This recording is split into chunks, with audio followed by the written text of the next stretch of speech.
Yeah, just kick things off with just like, we're here at LA Comic Con, immersed in the culture of comics, pop culture, movies, TV, anime, like games, everything.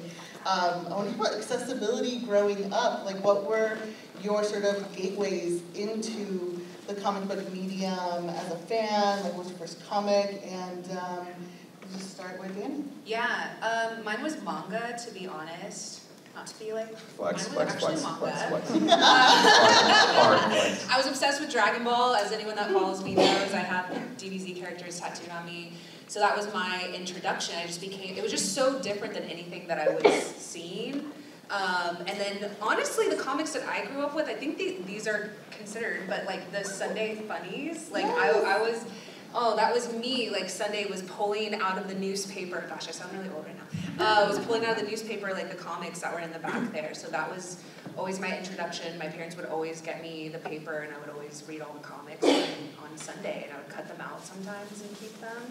And so those were like my two main introductions to comics. Yeah, my father was always he has that story that all parents have. Like, when I was your age, I had to walk uphill 10 billion hours to whatever. But he would always go in Honduras. He would go to see like a double feature, especially for westerns. So like growing up, I always had a lot of like the pulpy old westerns that had a lot of great art in it also, or in them. And I remember like also just always having like Batman '89, like the first like Keaton movie, and always being like really obsessed with that, and like going to different comic book stores with my parents, even though they're not into it. So I think just like from having the toys and everything like that, and just kind of being around it, but also the Sunday funnies. I remember looking at Doonesbury and being like, why the fuck would anybody want to read this?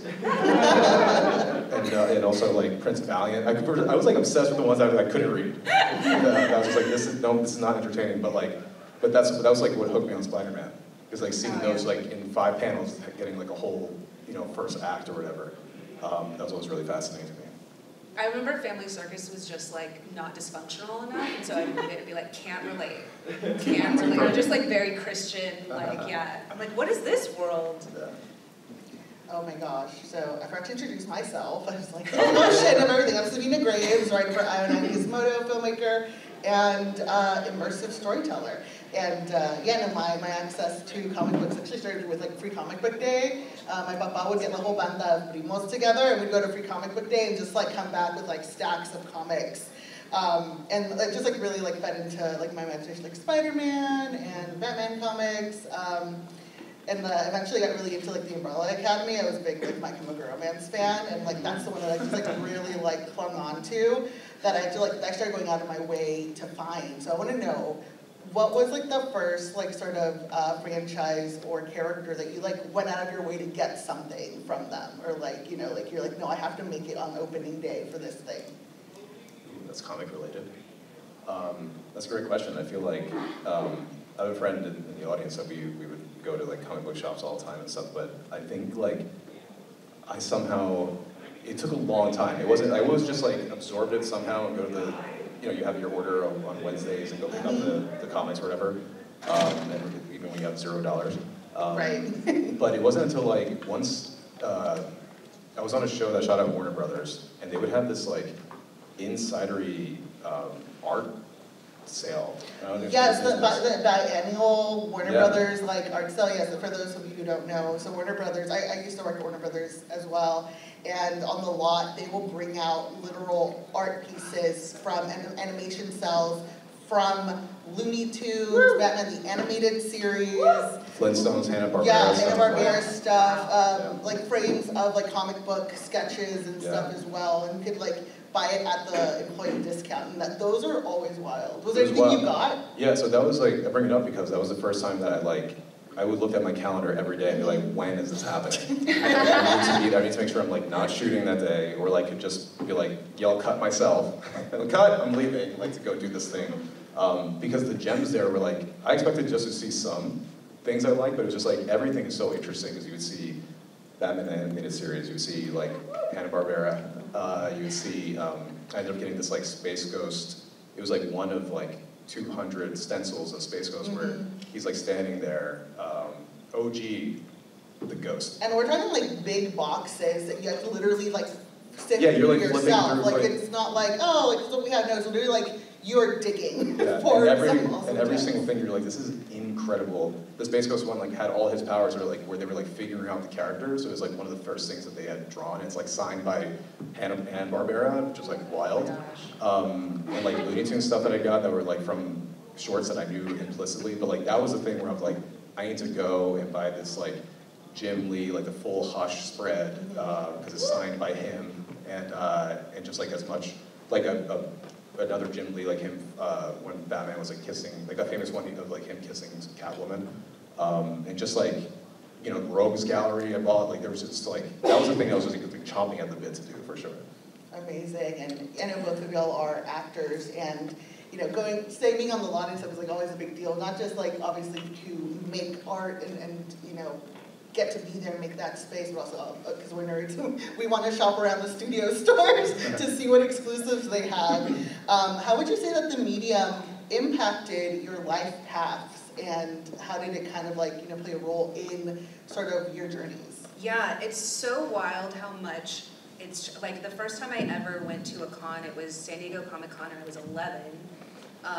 So it's been going on for a really long time, and I got VHS tapes that I got signed from voice actors. Like I was just like a nerd and got my family to go. And that was back when it was like just comics. I mean, it was really for just buying, trading, and selling comics. But it's wild because it just wasn't cool. It just wasn't cool back then, at least where I was growing up and at least where I was. So I felt like being into comics and anime and all of this nerdy stuff that has just turned in, I'm really happy that it's turned into something that we can share, and it's really accessible now. It was really hard to find manga back then. It would be like in some shop that was like adjacent behind a Barnes & Noble, and it was like, you know, the dubs that you would get were horribly, people were like cussing in them. I'm like, I don't think Goku talks like that.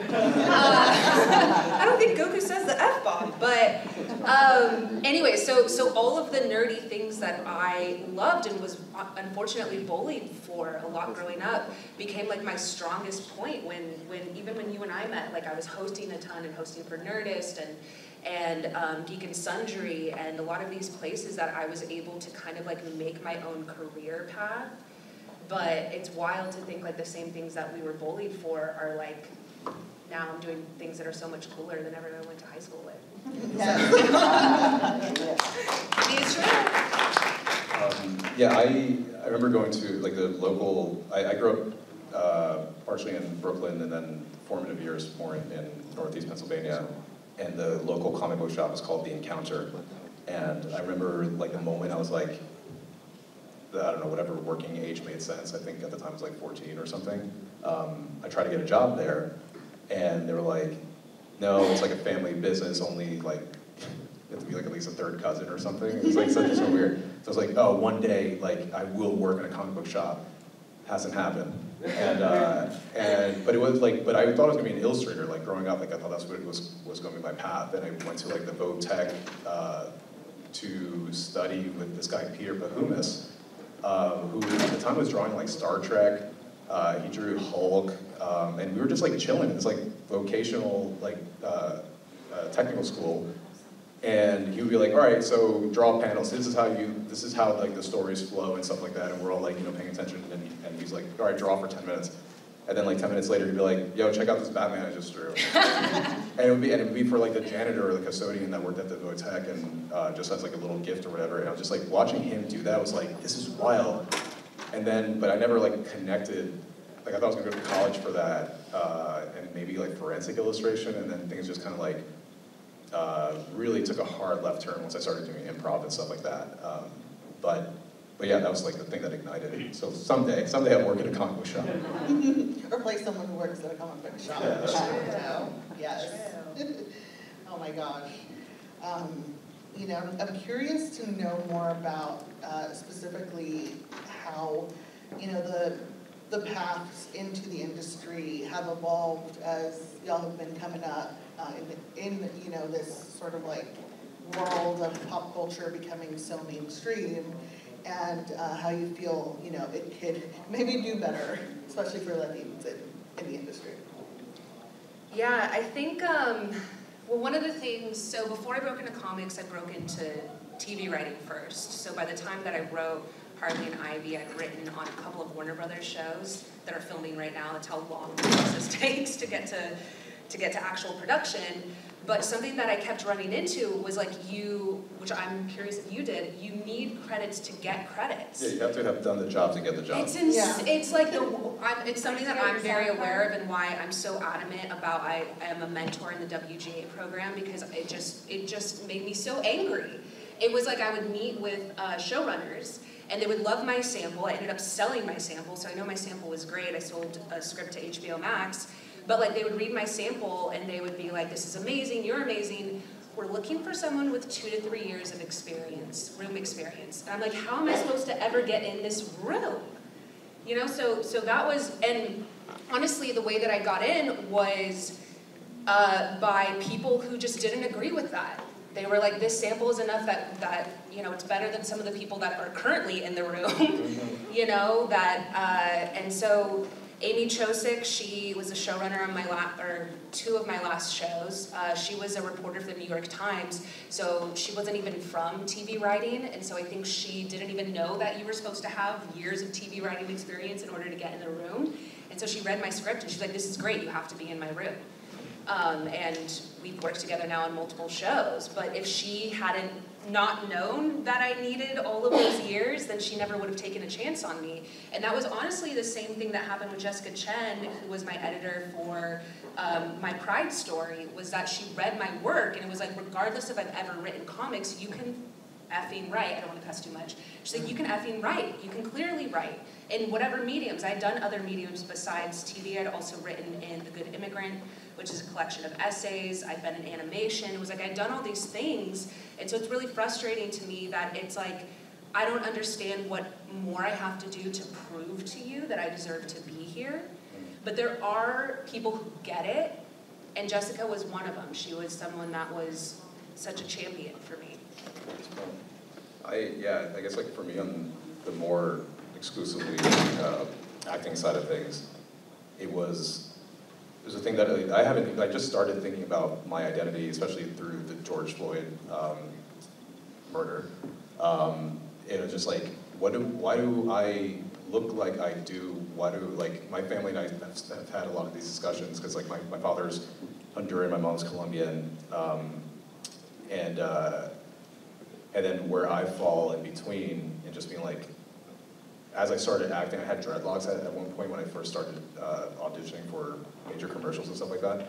But like, there were so many roadblocks as to like, they're like, well, lawyers don't have dreadlocks, so you're not gonna go out for that, or like doctors, like, or anything that's not like cool Jamaican who's like high all the time, like just like straight up stereotypes like that.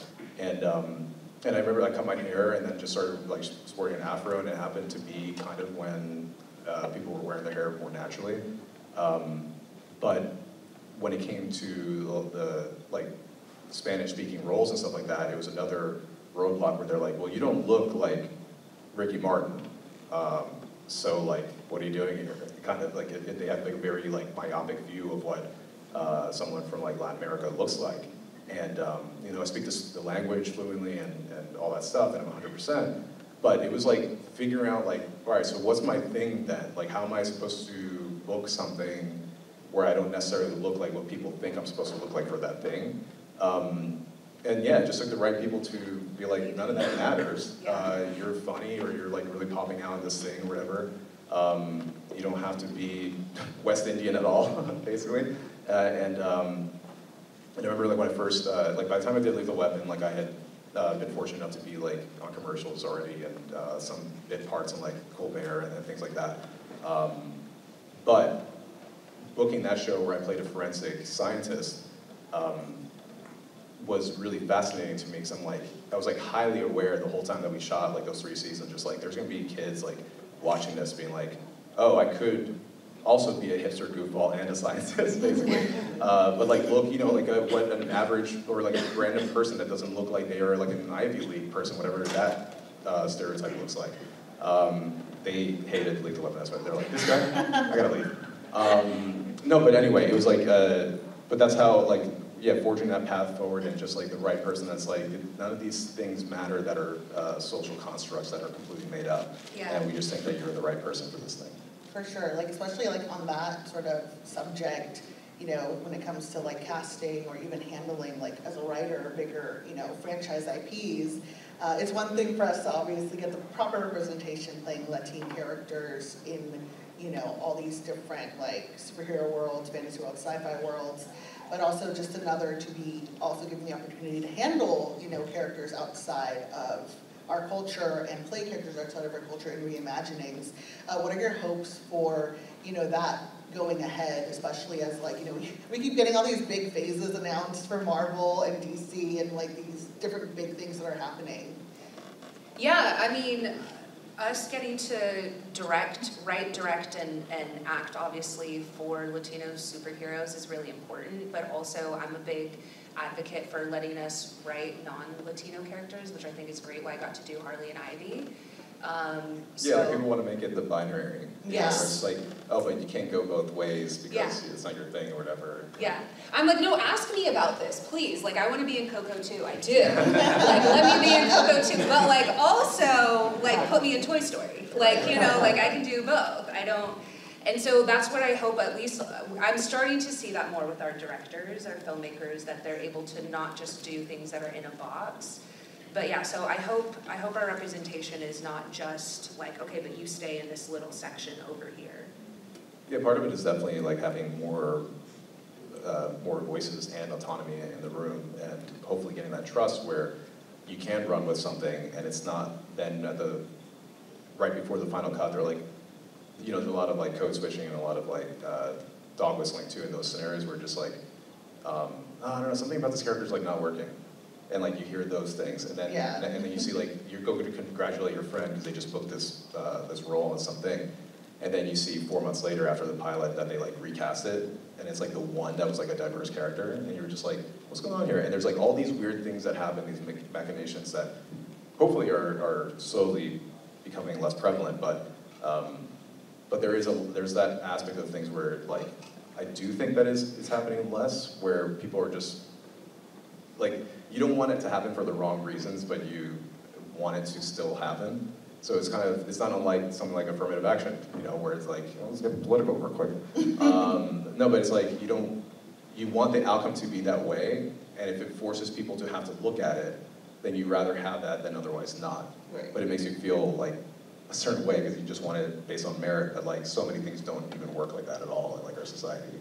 And I'm kind of going on a weird tangent, but would you say that, like, you don't have to name obviously the characters, but as actors, have you gotten the opportunity to read for like big IP characters that are, you know, have been known as a certain like race, but also like a willingness to like you read for them? I've gotten one, but I would say the majority, I don't know about you, but like the majority of auditions I get are specifically Latina, so. yeah, well, let me tell you a story about when I went out for the new Bond movie. Oh. It's not true. I'm not going to say anything that I could get in trouble for. Yeah. Exactly. No, the biggest thing that I went out for that was like IP was for Lando, like in the movie that Donald did. Yeah, and but that wasn't what we're talking about. But otherwise, like the things I haven't been in that place where it's just like, oh yeah, you might like, here's Captain America, like let's see what you can do with it. You know, I don't even know if they really like do that per se. In my experience, like I don't know, like. Yeah, it just really depends. But that's another thing that we were talking about, even with actors. It's like a lot of times you have to have a certain level of credits to even get into those rooms. Right. So, but I did want to say along with Amy, Erica Caner, she is a Latina exec who's now at Malala's company, but she was at Berlanti, and I've written on 3 Berlanti shows. Ones that y'all would know or not ones that I've written on yet, but like Greg Berlanti does a lot of the Pretty all much the Arrowverse. turn on the TV. Like all, yeah, the CW, yeah, turn on the TV. Just like all the CW, It is all the CW, does you, Sabina. and anyways, but that's all to say, she was the one who followed me, who got my script to these people. So she was the one who took the time and was like, you're a great writer, you need to be seen, and she fought for me, and so I'm trying to do that now. I just know how difficult it is to break in, I'm very aware. And so it's so important to me that now that I am at this level that I can give back, that I am a mentor and trying to like help other people be seen and pass that on. Yes, it's a big community thing. I know it definitely seems challenging from like these like leaps and bounds and stuff. And we talked a bit about obviously the writing path and the like acting path. One of the paths like I was searching for as well is, you know, like as I mentioned earlier, working at Warner Brothers, I was a temp over at the film side and like in the TV side of things because, you know, I also want to kind of like be in the room as possibly a producer, and that could be a lot of, you know, folks' goals here where like, I want to produce the next like Harley Quinn and Ivy like movie or something, right? So there's different avenues you can take for that, you know, starting like getting your foot in the door through temp agencies in creative, like, oh, you can be an assistant at Cartoon Network or admin or receptionist at DC and stuff. And there's always listings, especially here in LA, for that type of industry where you can just get in and kind of like get to know the people there. Because that's like the biggest thing is like befriending the people in these offices at any like station of your path. You know, always be nice to assistants. That's like a really big thing. Yeah. And honestly, it's like not hard, I would say, to be an assistant because like one of my experiences as an assistant is pitch season, which I'm sure you're really familiar with. And that literally, if anyone in here is working in the food industry, is like the holidays at a restaurant where you're essentially like guiding these very important people to their places and just being friendly and host and like getting them their waters and getting them like doing the small talk and stuff. And you honestly like get to know really cool people. So like that's an option you can take as well. And then obviously like for the writing side of things, like, you know, just the people here at conventions, your own peers and being a part of collectives and like working on cool projects with one another that through word of mouth can get you some attention. Yeah, we were in a group, even just with hosting, where we would recommend each other. We would just like keep going back and forth. If I wasn't available for something, Sabina would do it, and then we just keep.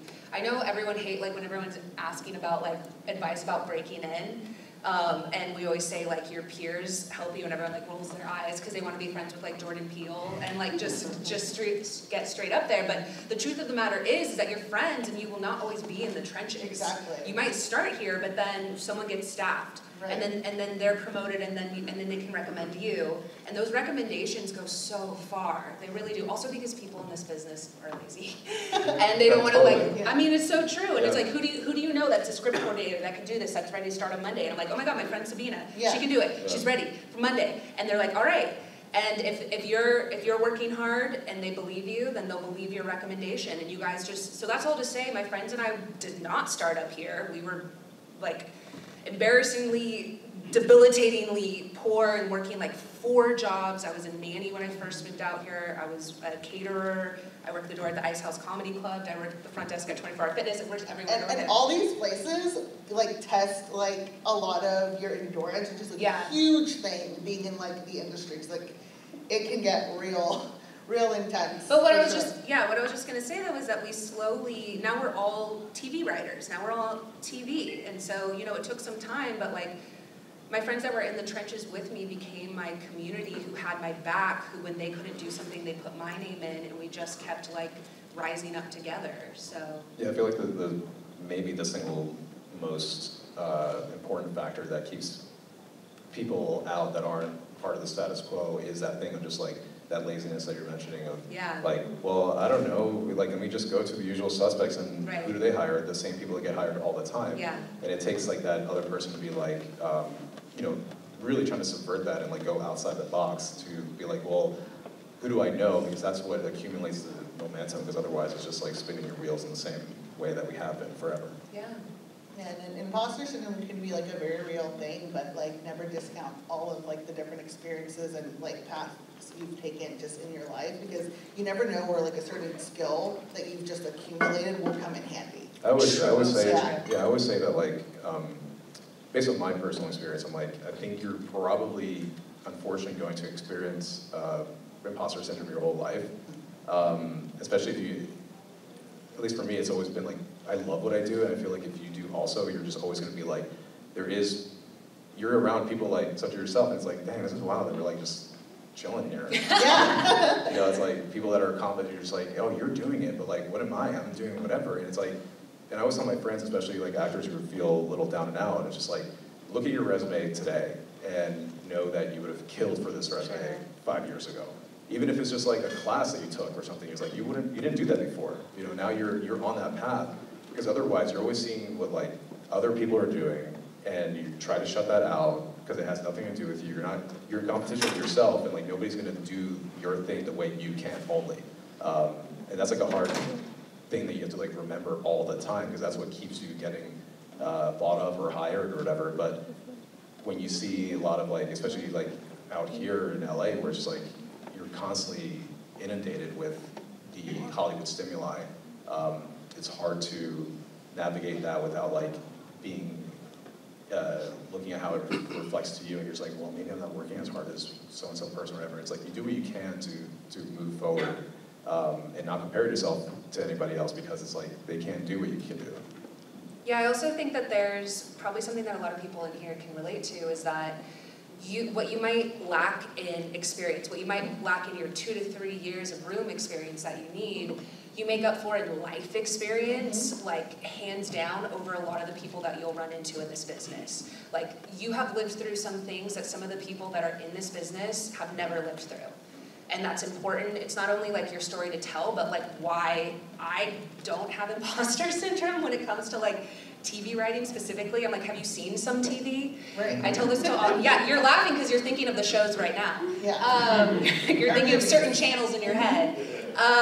And so I always tell my mentees that. I'm like, that's because you're comparing yourself to like Severance and Yellow Jackets. I'm like, that's not all that's out there. So like, if those people get to make TV, I think you should also be able to, you know, comics, television, film, whatever, like, you have lived through things that some of the people that get greenlit have not lived through. So that is what I would say is like your experience. If you don't have room experience, if you don't have comics experience, okay, well you have things, you know, you still have stories to tell and things that you've lived through that they haven't. Yeah, and if you want to get quasi-spiritual about it, it's like, you know, you are where you're supposed to be. You know, there's like plenty of times that you'll achieve something and be like, dang, when I thought I was ready, I kind of wasn't. You know, it's like now that I'm here, I realize like I know so much more stuff, and if I had gotten it back then, like who knows, like I could probably have put my head down and barreled through, but with your new experiences, whatever they are, you're like, I'm way more of a rounded person that has allowed me to navigate this like much easier. So like, obviously you want it now, like whatever the thing is, you want it right now, but then it's like, sometimes things have a certain way to work out, especially like, if you are nice to people, if you do pay attention, if you like, honestly, baseline stuff of just like showing up on time. Like many people don't do that. It's crazy. Many people don't learn their lines or like work on their packets, or just, they're like, I did one draft of this like thing, like it's ready, right? It's like, no. Like people who like are really trying to do it, that's not the work ethic. And it's wild when you get into these like bigger rooms where people are like skating by somehow, with like whether it's like nepotism or just like, you know, they're already rich or like whatever, but it's like so prevalent. And that's the part where you're just like never let that sort of thing like get you down, because like there is a lot of it, but you know, like I used to like get really hung up on like, well, I didn't go to college, or I didn't like go to like a 4-year or anything. I dropped out of community college, and I like interned doing social media. Oh, that's another big one. For all the really young people in here, whenever there's a new social media that's really like, you know, it's gonna blow up, like that's a good thing to have in your back pocket whenever you apply anywhere, and be like, I'm really good at this social media, because chances are the older people running these places are gonna like want to hire you for that specific thing. And that can get you immersed, because then you can through that, like, you know, if you want to interview people in the industry, which is like, I'm at IO9, but I wasn't always at IO9. I was at like Geeks of Color, I was at Defective Geeks, and like a lot of small, fun, friendly blogs that kind of like you get your foot in the door. But yeah, like one of the big ones for me, especially being in big rooms, was always like, why did I go to like, you know, a university, or, you know, I didn't do this or that. And my mentor, he's like the writer of Sinister and Doctor Strange. He was like, well, I didn't either. Like, I'm a college dropout, and I was writing for a blog, and like, you know, he was like, became friends with Scott Derrickson, which goes back to like, it's not about like like these people you want to work with, it's about who your friends are. And like, I'm lucky enough to have friends like Dani and like Joelle, who's over like on the big stage hosting. And like, you know, like my mentor says, it's not always about the big people, it's about who you're around and like, you know, talking to whenever you do face some of the like weird vibes in the rooms with the people who you're just like, you're in here? Oh my gosh. But that's not to say that like you didn't work your ass off to be able to then take that opportunity. Yeah, It's like you have that, hopefully you have some kind of network set up that can either help or not help, but like when push comes to shove and they're like, cool, let me see your packet, like you also have to have the packet, or you also have to have the sample or whatever, because then knowing Dan... Just keep honing like, you know, your specific area of what you want to be, for sure. And, you know, there are a lot of times where you will fail or you'll be told no, but, like, definitely, you know, keep at it and have that group of people around you. I definitely think if you're trying to break into this business, whether it's comics or any other element, to be a loud fan and a quiet critic.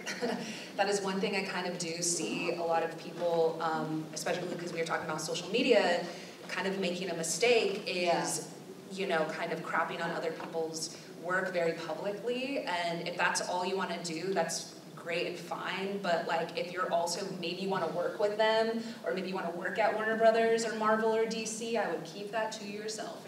That's why there's a group chat. Get a group chat. Go to the group chat first. But if you do love something, your showrunners see it, comic book writers see it, like they see when you're tweeting about it, and the more loud you are, like I see the people who regularly share my stuff and they come up and like, I remember that, and there was a woman who came up to my signing that I had, and she was like, I love you, and we were talking, and she was working on a Berlanti show as an assistant, and I was like, give me your sample, and it just was that connection. I was like, give me your sample. I read it, and I was like, you should be staffed. I was like, I want you to know, you should be writing TV like right now. And then I gave it to my former manager, and it's just that. It's just her coming and me being, but she was ready. When I said, do you have something I can read? She said, yes, I do. And then she gave it to me. So that's a whole other part of it, is like making sure that you do. But if you love something, especially now with how difficult it is to be an independent artist, like please, you know, shout it out really loud. And if you hate something and you're also trying to work in this business, I would be a little quieter about that. Yeah. Yeah, and you're just talking about like people being loud about their projects and stuff.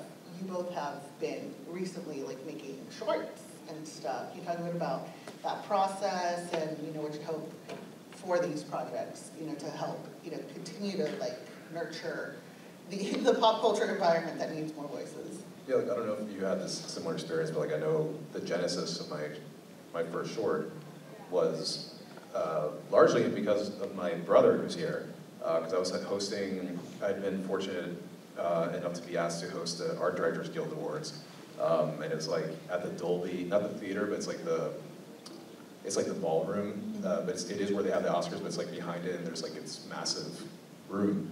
And like Kathleen Kennedy was like sitting in front of me, so I was like, this is an audition. Like this is 100% a 90-minute audition. And so I was like, don't look at her when I say these jokes. No, but it was like, it was an amazing experience, an amazing night. My wife is a florist, the florals for it. It was like, for both of us, was just like a really cool evening. But when we went back up to the hotel, and my brother was like kind of waxing poetic and was like, dang, this is wild that you're like, you know, Lethal Weapon is going strong, and like, you know, you just did this thing, blah, blah, blah. And then we were just like, man, what's next? And I was like, it was like this visceral reaction of just like, oh, Lethal Weapon's not going to get me to be the next like Spider-Man. Or like something, I think Spider-Man, I think I just said. But Spider-Man. But like I didn't, but at the time I was like, this character is not gonna get me to be the thing. And it's like Spider-Man's the idea, but it's still just like, whatever that is, some like franchise thing that I've loved since I was a kid. And honestly, I started like outlining a short like the next day, because like I didn't have anything that showed me as like, as the guy that could get the girl. It was always like, cool guy that comes in and says a couple of like funny lines or whatever. Like that's kind of like what I'd always done. and then I wrote this short with Stephanie Beatrice, and I asked her, I was like, would you do this? And she was like, yeah, and she played, we did this like really kind of serious, or it was a dramedy, but it was like a romantic dramedy. But it showed me as this thing that I had not had the opportunity, or like no one had even auditioned me for those kinds of things. And I 100,000% believe that short is the reason I got Gossip Girl. Like, because eventually when they were like, cool, like this guy, like the UCB guy, like it doesn't, like we don't see him in this world, and then you have that piece of tape to show, and it's just like, no, look, this is something that shows him that has that gravity for the first time. It shows like, you know, like love, Lorne kind of stuff. And then I was like, man, thank you. Like, I'm glad that it just kind of like worked out that way, because otherwise, like, who knows? Like, I mean, things would have hopefully been fine, but not necessarily in the way I wanted to carve out. My favorite example is always the one of Sandberg with Lights Out. It's like less than 3 minutes. And I'm like, that's so wild to me. It has millions of views. It's one of my favorite shorts of all time. It's so good. And he just filmed it in an apartment with his wife, and that was it. And so, like... Yeah, she's like, that house is, like, fucked. Because all day, she's, like, always the one finding the thing. Yeah, but also it's, like, something that's less than 3 minutes can change your life. That's kind of crazy. Something that's, like, incredibly low budget that you just shot in an apartment can change your life. And so for my short, it's a horror short. I think horror is a great way to break in. It seems like Teflon. You just can't... invincible. It's like a great way for us to break in specifically, because our community shows up to horror like a ton, but also horror in comics, horror everywhere. But my short is a horror short, and I had this idea years ago. It's a psychological thriller. I wrote it out to get it out of my head, and then I was like, I should film this, but it kind of just sat there.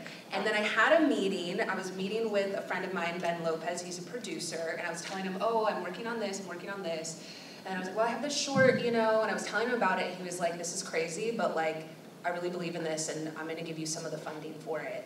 And literally, that money dropped into my account, and I shot like a week later. I like texted my friends. That's another thing about being active in the community, is I was like, who can direct this? My friends want to star in it. My friends want to be in this. Like, who can?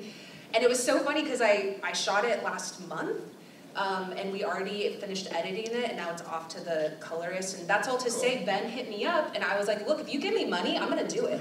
Yes. Like, I'm not one of those people like, oh, I got the money, I'm gonna like sit around. I'm like, no, let's like all hands on deck, you know? So I feel like the universe rewards action. It rewards bravery, like taking that leap of like, you know, we almost got kicked out of the place we were filming in. We filmed at an office building that we had insurance for, but the security snitched on us or whatever. And I was like, this is a rite of passage. Everyone who's ever made a short has gotten kicked out. Yeah. You've gotten kicked out of your location where you're like, okay, the cops are coming, we gotta go, you know? But I think the universe rewards that. It was like you went out and you made the thing. And it's just like you. Also your friends who you hit up, you're like, hey, can you do this thing? Are you interested in this thing? Like, that's how you get those like phantom 2 to 3 years experience. Because then you have this tangible thing where it's like your friend gives you this opportunity, like a low-level version of this. Yeah. And it's just like, oh, now you directed a short. Yeah. You know, and then you can point to that as a very tangible thing that you move on with. That's why it's important to be active in the community. That's all I'm saying is, like, your friends, they might not be at this super high level, but they will be. I know my friend who directed my thing. He went to USC Film School, and I know he's going to be huge. But this is one of the second shorts, I think, that he's ever made. And so that's so cool that I'm going to be in his roster when he goes on to make, like, big TV and film. But we started together in a tiny little office building that we almost got kicked out of, that we're now going to be submitting to film festivals. So I think it's just, like, getting your friends involved and letting it be messy and letting it go. Just know you're in. If things start to fall apart, if you're making a comic and things start to like whatever, you're in good hands or you're on a good path, because that's happened to everybody. I think of anyone that you love has failed and has had things blow up and has had shoots go bad and all of that. And so I always feel like when I'm in a bad place, I always remember like, oh, okay, other people have been here too. Yeah. Also, like it's like so hard to not be caught up by your own perfectionism. Because nothing is ever going to be the way you want it. Like, it's going to take forever to be perfect. That will not happen. And so it's way better to have the product than to not have done it because you don't think it's ready. Yeah. Like obviously, you know, sometimes you do need another draft or you do need another week or like whatever that thing is, but like you can't let yourself get bogged down by it just like, well, maybe it's not good enough. Like sometimes you just need to knock it out. Yeah. You know? Yeah. Maybe we just need to keep going and try those drafts, do those auditions, and you know, like everything when it's going to happen for you, whatever your thing is, you'll know when you're in alignment for sure. Yeah, Johnathan. If you could write for any comic character, who would you write for and why? Mine would be Wonder Woman, actually. And I think that can happen. Yes. Since I'm already in their family. I just want to like explore more of her queer side. That was one of the nice things about when they let me do Harley and Ivy for Pride. I was like, okay, but like I actually want to show some gay stuff. You know, so if you notice their BDSM, like I know this is being filmed and gonna be on YouTube, but it was very important to me that we had like actual authentic like fun things that I got to do and not just like, they're gay, wink. So I would love to do that with Wonder Woman. I'm sure that we could have some fun together. In the comic medium or? Yeah, Oh yeah, for sure. Also, every iteration of Wonder Woman. Yes. But yeah, she's another bi icon that I think I would love to see her exploring her bisexuality, with me specifically. I feel like it's like whenever I imagine myself doing it, it is always kind of like Spider-Man default. Then mostly because like, as you've witnessed here today, there's a lot of word vomit that goes on, that comes outside of me, or from inside to outside. Like basically like what's happening right now. And but that thing of just like the quips when you're like, this is not the time for it, dude. You know, like I like gravitate towards that so hard, and it'd be so fun to write that kind of thing, especially because that character has so much heart also, and like be able to do those things in one book. Like I've always wanted to do that for sure.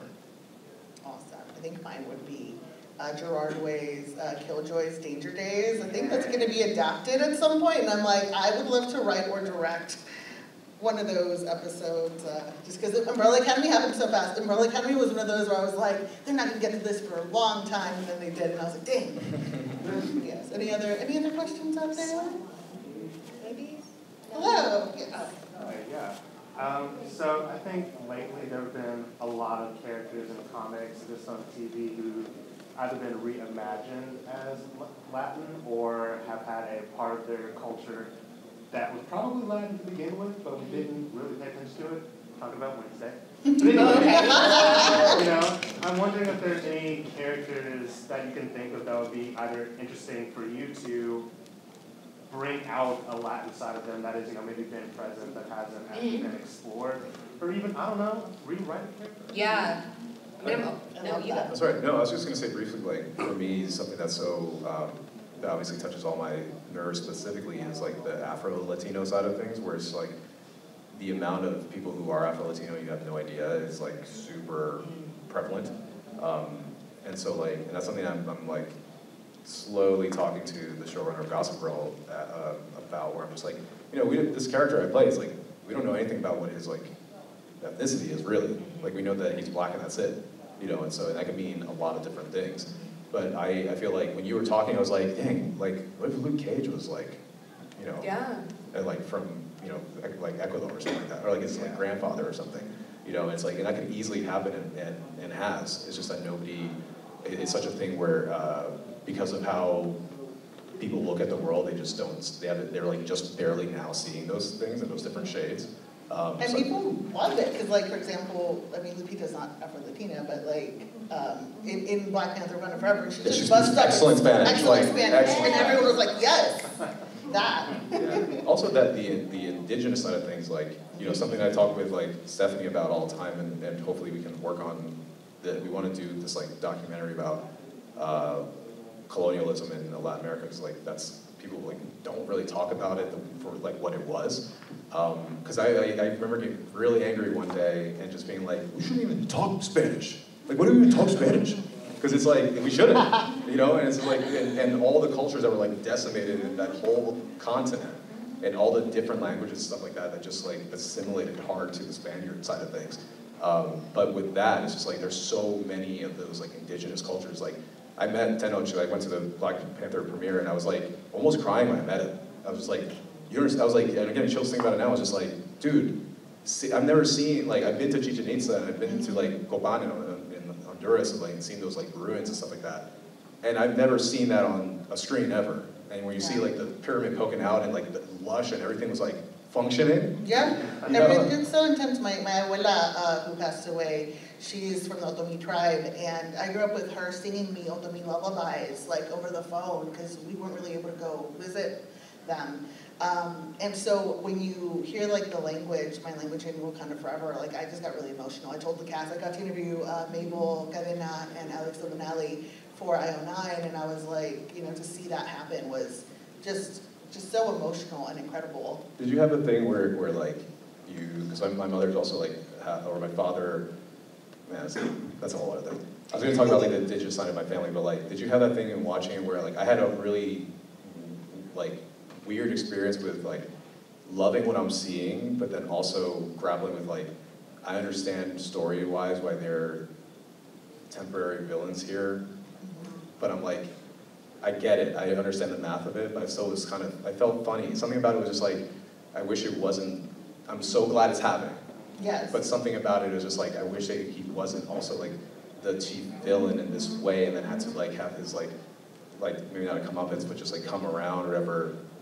But thank you also. It was, like, so weird. And I really felt like Ryan Coogler was trying to address, you know, just how, you know, like, the presence of the colonizers in sort of, like, aggravating tensions amongst, you know, like, Black and Latino relations. And I think Coogler did a really good job at kind of giving his take on how he felt about that. And, you know, I know a lot of folks had, like, weirdly, I don't know if you saw this, or, like, people, non-BIPOC people were having issues with, like, well, no one really died, or there was no clear-cut bad guy, like, we don't understand, like, you know, why this was handled in this way. And it's like, well, if you don't know, that's what, yeah. maybe ask questions, but don't be like, this was, like, the movie was bad because, like, no one really died or whatever. And that's what I meant. It's like it did strafe this, like, middle line in a very, like, brilliant way that made you feel a lot of, like, conflicting things.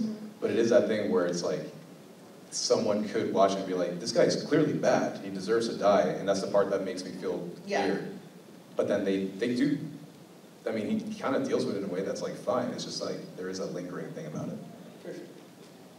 I relate to most villains. So. Is there a villain you would reimagine? Oh, Poison Ivy. Yes. Ivy, she should be in it. Yeah, Ivy, she should. Yes, I think Ivy would be great. And she's trying to save the planet. She literally is trying to save the planet. That's true. I don't understand. And this billionaire that convinced people to trust him. Are you serious? Jeff Bezos out here. That's who.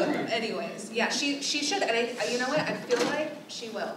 I feel like she will. Terror. Yeah, I think, and it kind of goes back to what I was saying of not just, I feel, at least, because I literally am in these rooms and pitching my stories, and I feel like a lot of times the only stories, if you notice, that we're allowed to tell are family-centered stories. When I think of my friends that have made Gordita Chronicles and With Love and One Day at a Time and Vita, and I love all of these, and I love that they're family-centered, and I would also love to be able to tell, like I said, Severance, or Yellow Jackets, or whatever, and I feel like those are just, they're seen as riskier. So they see our family like, oh, this is all you guys want, that's what they think we want. And then the funny thing is, even when they play it safe, they still cancel those. Yeah. So it's like, allow us to play, I've said this, I feel like, on every single Or went panel. out for Lotus Cookies, y'all. Yes, that is one where it was like we got to make something that's different, you know, that feels different.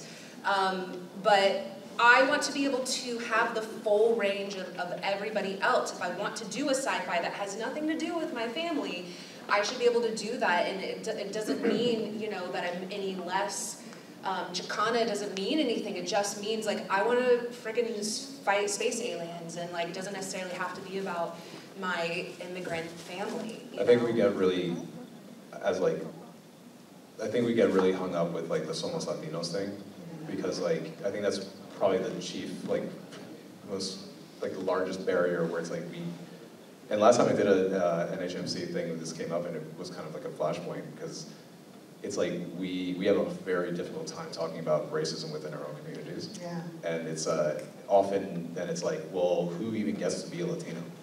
You know, and that's the thing that's like, you know, you want to fight the space aliens. It's like, that's cool. Someone else in the room might be like, yeah, but I want to make sure that, then are you like erasing my culture because we're not showing like the space alien eating empanada or something? Like, stupid stuff like that. You know? They literally say that. Yeah, and so like, so I feel like there's a lot of like, and it kind of comes with just doing, like I was saying earlier, it's like, it's not going to be perfect, we need to just do it, and do it in a different way, that's not the same thing over and over again. And also, not just Mexico and Cuba, like, right. you know, and so, and you watch, I've been watching every game of the World Cup, and like, you watch these teams, it's like Ecuador, our family was talking about it, where it's like, they're all black, basically, but like, it's such a small percentage of the population, but even when it shows like up in the politics, like there's no black people in the politics, like in most of Latin America. You know, so it's like, it's this weird thing where they're still playing like in their telenovelas. Or even just colorism in other countries as well. For that sure. is still like a big thing. Yeah, and then white passing Latinos that don't want to be that, which I get it, but it's like them also recognizing their own whiteness will be able to like heal more with what the whole situation is, instead of just being like, I'm of color, and it's like, yeah, I guess. Like, I mean, you're not Eastern European, or you're not like Caucasian European or whatever it is, but like those things, I feel like a lot of times they get mixed up, and it like is such a hindrance to then just like doing different types of stories that do allow different types of Latinos to like show themselves off, because everybody wants it to be this like perfect way so that everybody knows that I don't look like Ricky Martin. But I also want to say, before anyone asks me, like, I know that we have that. We have like Pedro and Oscar and Diego in Star Wars and now Ahsoka. Having Diego, I think having his accent and having stuff like that, to me, is representation, is fun, and I'm not saying that we shouldn't have these other shows. I'm saying I want to be able to tell both. I want to be able to tell the story about my family, 100%. and I There's also people want with like, it's like some people it's their bag, and then people have more of a genre bent for their bag. Well, because, and I remember saying this to people at Warner Brothers specifically, I'm like, you say no because you already have the one. Yeah, they do So do that. Yeah, so you're like, you're developing the one family show that's like Latino or whatever, so you're like, well, we'll just keep seeing what happens with this, even though it's probably, like, percentage-wise, it's probably not going to go forward. But then they have 10,000 cop shows, they have 10,000 like white family shows. Like, they don't have the same threshold for the non-white, you know, stories, and that's like a massive problem, because then we can't even get to do the cool stuff. Like, And I think what I meant too is like original IP, like us getting to make IP. We get to make new IP, and then that spins off into franchises. You know, allowing new stories is the only way that you're not going to keep having the same IP being redone. So that was in a perfect world, we wouldn't have to make Luke Cage Afro-Latino. You know, you would just have like some other thing that's like, oh, that's kind of like Luke Cage or whatever, but like its own thing. Exactly. It's an ongoing dialogue, and thanks to everyone. Wait, Demon Slayer has one more. Oh, Demon Slayer? Really quick, how do y'all feel about like the gatekeeping of Latinidad, and how gatekeeping is almost exposing us to Mexican corn salad and brown lip, you know, trends? Because it's growing up, it's like, you know, everybody's Puerto Rican on Puerto Rican Day Parade Day, but then you end up with appropriating our culture. So how do y'all feel about, you know, Aguas Frescas being made by Minute Maid now? That's right. I wasn't aware. I saw the commercial. Dude, they're playing that commercial hard on like Telemundo. And it's just like, come on. And it's like, and that's definitely like what I was speaking to before, where it's like, it would be great to, we're never going to be able to start fresh. Everything is like so jacked, you know, and like colonialism happened, and this is where we are. And it's just a matter of like trying to do the best for as many people as possible. And right now we're not really motivated by that. It's motivated by just like numbers and quotas and stuff. Even if the quotas are not written, it's still like, you'll hear people unofficially say, it's like, yeah, but the percentage of the population is white. And we have like half that, so we're good. And it's like, those are the things that keep on building these invisible barriers. For sure. All right, y'all, thank you so much for joining us.